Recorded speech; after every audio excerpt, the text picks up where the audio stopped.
This is Resolute and the Resolute Leadership Podcast. I am Vince Miller, your founder and host. And today we're in a series that we have entitled The Need for Brotherhood. Today we're discussing the topic of a testimony to freedom.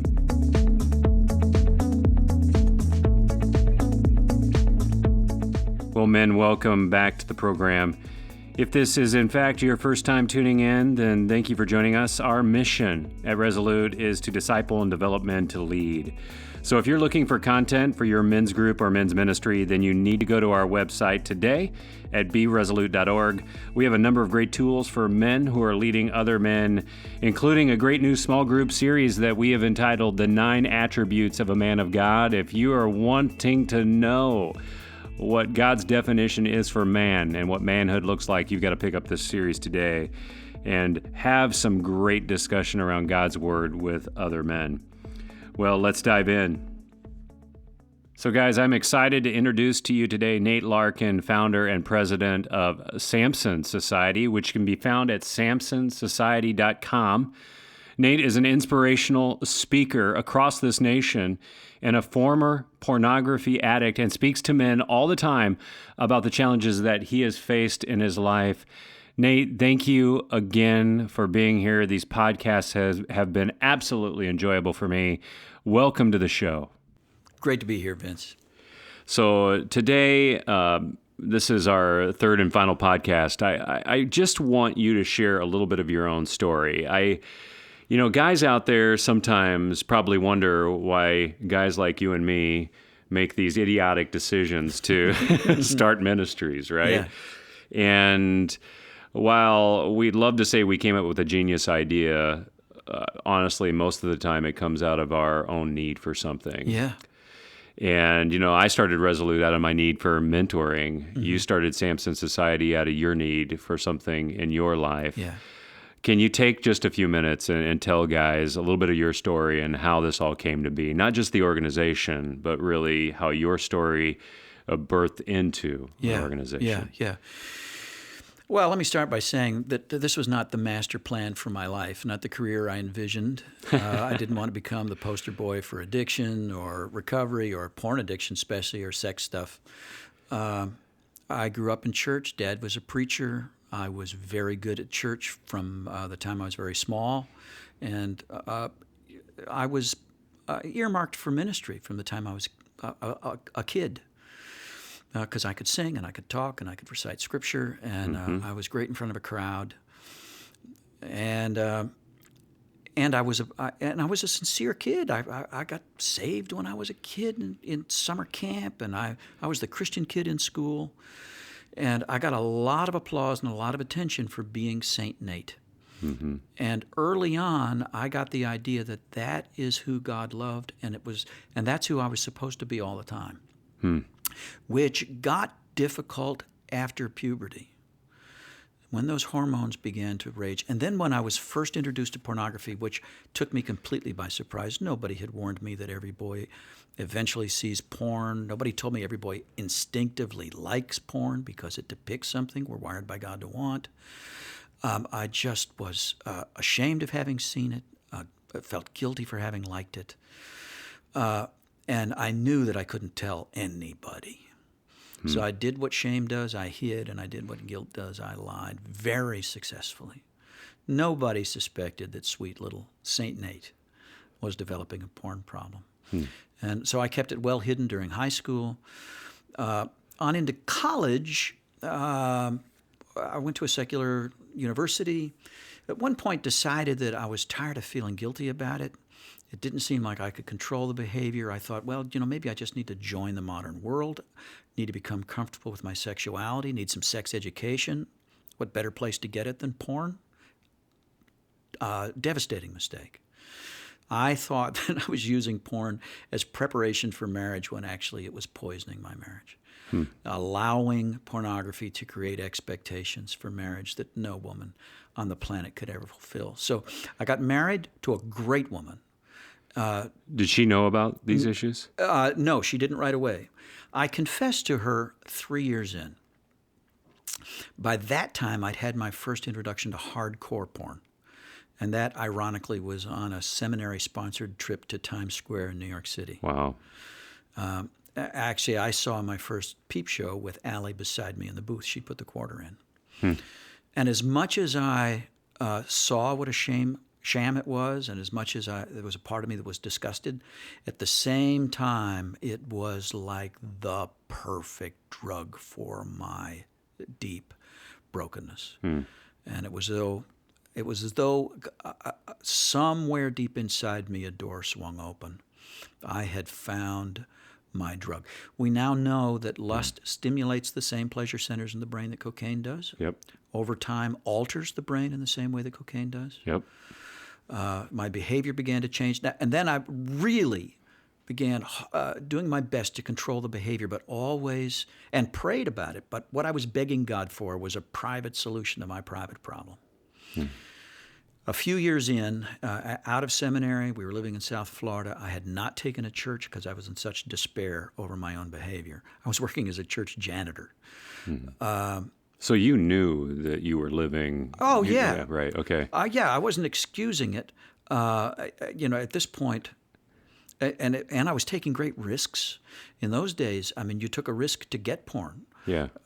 It's not like today when porn comes looking for you, right? Right. Risk-free, so you think. Yeah, right. I heard a pastor at a retreat use the term pornography. I'd never even heard it in church before, and was so inspired that I confessed to my wife when I got home. And she took the news. It was hard, but she took it. She said she was sorry that I felt I'd had to hide the struggle from her. She was with me. I could let her know whenever I was tempted. And I thought, this is the perfect solution. My wife can be my accountability partner in all matters sexual, and nobody else ever has to know. Hiding again. My reputation can stay. It'll just be her and me. What I didn't realize at first was my wife, though she was willing to accept that burden, it was not one God had designed her to carry. And she could never receive the news of my temptation objectively. It always seemed in her own heart to point to some deficiency on her part, and it was hurting her every time I told her. Did she feel like you were cheating on her? Oh, yeah. Yeah. Women just process these things differently, don't they? Yeah. It was very wounding, and she tried to be understanding. She'd been a hippie in the 60s, so... But it was tough. It was very tough. I stopped telling her and went back to... and then redoubled my efforts to control the behavior, and during that period when I wasn't going out for porn, started a church, and then the porn stuff came back, and then it got worse. I found myself picking up my first prostitute on a Christmas Eve on my way to set up for a candlelight service. And that started just a terrible cascade that I could not control. I woke up on my 30th birthday, 5 years in the ministry, knowing that I couldn't keep this up. Something had to give. I was either going to have to quit the behavior or quit the ministry, and at that point there was only one I could quit. So I retired from the ministry, went into business, where I had the great misfortune to succeed and make a lot of money, far more than I'd ever seen in the ministry, with less accountability. And what followed was a very, very dark dozen years. Reconstructing it later, best I can figure, I spent $300,000 on pornography and prostitutes. Wow. All secret, not without pangs of conscience, although my conscience was drowning. Still, all the time active in church. I loved church. St. Nate could breathe in church. I just couldn't get him to breathe on his own for very long outside the building. I felt horrible about that. But 19 years ago, shortly after we moved from South Florida to Middle Tennessee, my wife caught me one night masturbating to porn late at night. And she said the words that saved my life. She said, "I'm done." She said, "I still love you, but I don't like you, I don't trust you, I don't respect you, and I don't think you can ever change." 4 out of 5 guys who seek help for sexually compulsive behavior only do so after receiving an ultimatum from a wife or a girlfriend. Yeah, it's not shocking, is it? I'm one of those guys. Yeah. But it was the prospect of losing my only friendship that drove me for the first time to get help. And I found my way to a 12-step meeting for sex addicts. Wow. And it was there I met Jesus in a whole new way. Wow. You know, I really appreciate that story, because that's almost a parable of every man's story that I've ever heard addicted to pornography. Now, at different levels of extremes and engagement, but I got to tell you, I sit in groups all the time, on average, with 12 to 15 guys in them, and I know the statistics. And I can look around the room when we start talking about lust or pornography or any of those things, and it meets with silence. Yeah. Yet you know the statistics. You know how many people are addicted to pornography in that room, and you can just count them off. Yeah. And yet we live, as you've said already, in private shame. We isolate ourselves from community, and then something forces and pushes us to deal with those things. And this really birthed the next revelation of really the steps you were going to take with Samson Society. So after this 12-step program, what happens next?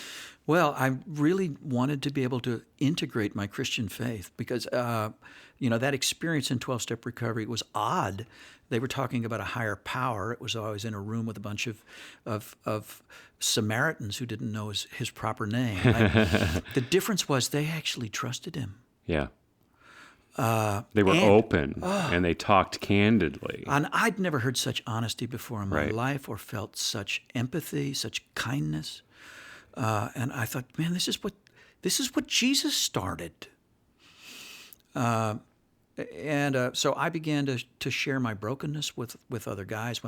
Told my pastor my story, and I gave him my phone number. I said, if there's anybody you run across who you think I can help, give him my number. And my phone began to ring. And pastors probably sent people to you because they had no idea what to do. Oh, absolutely. Yeah. We get all kinds of referrals from pastors and therapists. Therapists who are looking for something to help guys between sessions. Yes. Right? Right. Because accountability and brotherhood, however you want to think about it, relationship, bearing one another's burdens, praying for you, is something that has to happen between a counseling session to be able to guide people toward freedom, right? Exactly. I used to set up these accountability programs, this evangelical accountability when I was trying to control my behavior on my own. Right. And so I'd ask somebody in code, I'd talk about the lust of the flesh or whatever. Yeah, I could never really tell them exactly what I was doing, or I'd get kicked out of the church. Right. And we'd agree to meet weekly and ask each other the tough questions, and by the second meeting, I was always lying. Yeah. Because the whole arrangement was based on this insane idea that I could hold it together on my own for 6 consecutive days. Right. Well, and I gotta tell you though too. Yeah, you can hold it on my own, but I gotta tell you too. I think, and I want you to really hear that this isn't a bash towards pastors. I just think pastors look at this, they see this as foreign territory for them. Maybe because they struggle with it, or maybe because the problem is so complex it needs something. Yeah. It needs a deeper solution. But I mean, for me, when I hear you talk about this, it's a whole nother way to think about relationships. It's a whole nother way to look at conversations. I mean, we're using words here like masturbation and pornography and prostitution and illicit sex and wow, I've never heard all those words ever mentioned on a Sunday morning at any church. All right. Although we'll say, you have addiction problems or you're looking at porn, and we just quickly slip it out and kind of hope that someone that wrestling with it will find their own pathway to help. But it isn't just about going to a counselor, and it isn't just about trying to internalize it or fix it. It's about being with a band of other men that's going to help us to do that, and then opening up and talking about it. This is why we have to do it now, Vince. The problem, thanks to the internet, is now epidemic. Oh, yeah. Porn use among teenagers is virtually universal. Porn use among women is rapidly gaining on porn use among men, and soon I think will gain parity. This is altering our sexuality. It is stressing relationships to the breaking point. For the sake of our children and our grandchildren, we have got to drop our prudish, pharisaical discomfort. Yes. And talk honestly about what's going on. And this is a wonderful opportunity for the gospel. Yes. Jesus stands ready to restore and heal. We've just got to have the nerve to talk about it. Right. Yeah, a couple of things, and then I kind of want to close off this particular show. But this morning I read Hosea, Mm-hmm. And Hosea is all about a prophet who basically took his life and married prostitutes. Mm-hmm. And because God ordered him to. Mm-hmm. And then he named those children and those prostitutes based upon how Israel had adulterated their relationship as a nation with him. Mm-hmm. Adultery has always been the imagery, right? Prostitution, adultery, sexual fornication has always been indicative of really something deeper. And we're talking about spiritual fornication now, right? We're not just talking about these words as general behaviors. Mm-hmm. They are words that are metaphorically used to describe our relationship with God. And I just want to say thank you to you for taking a risk with your life, stepping into forums and churches and college campuses and into men's lives by telling your story, which I'm sure at some point you actually don't enjoy it all that much, right? Because sometimes we want to live past the story, right? Yeah. But sharing your story to help men find their form of freedom from the addictions that they face in life, whatever those addictions might be, where they're prostituting their relationship with Jesus Christ. And then I also want to read this verse because I think men need to hear this today as they hear your story. It's Matthew 11, verse 28. It says, "Come to me, all who are weary and heavy laden, and I will give you rest." And so, guys, if you're out there today and you want rest, the only way to find rest is not by modifying your behavior. It's by finding Jesus Christ, who provides rest from all of our struggles and all of our anxieties and all of our sin.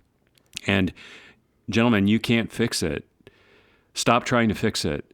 What you need to do is you need to start opening up, sharing your brokenness, finding other brothers to come around you, like in Samson Society, and build a band of brothers around you and stop alienating yourself from Christian relationship. That's exactly where Satan does his best work. Best work is when you are alone and away from other men.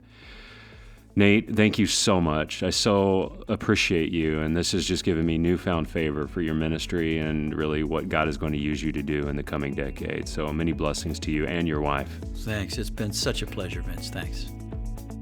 And that's the show. Thanks for listening, guys. As we close, I want to remind you that we have great content for your men's groups, excellent small group videos and participant handbooks that will empower the men of your church to lead and equip them to build the men around them.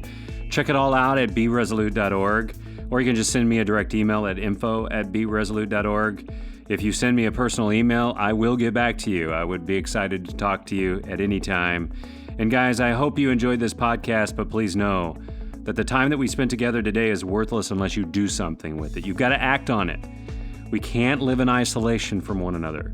So do something today by getting off the bench and into the game. And I'll see you right back here next time for another edition of the Resolute Podcast.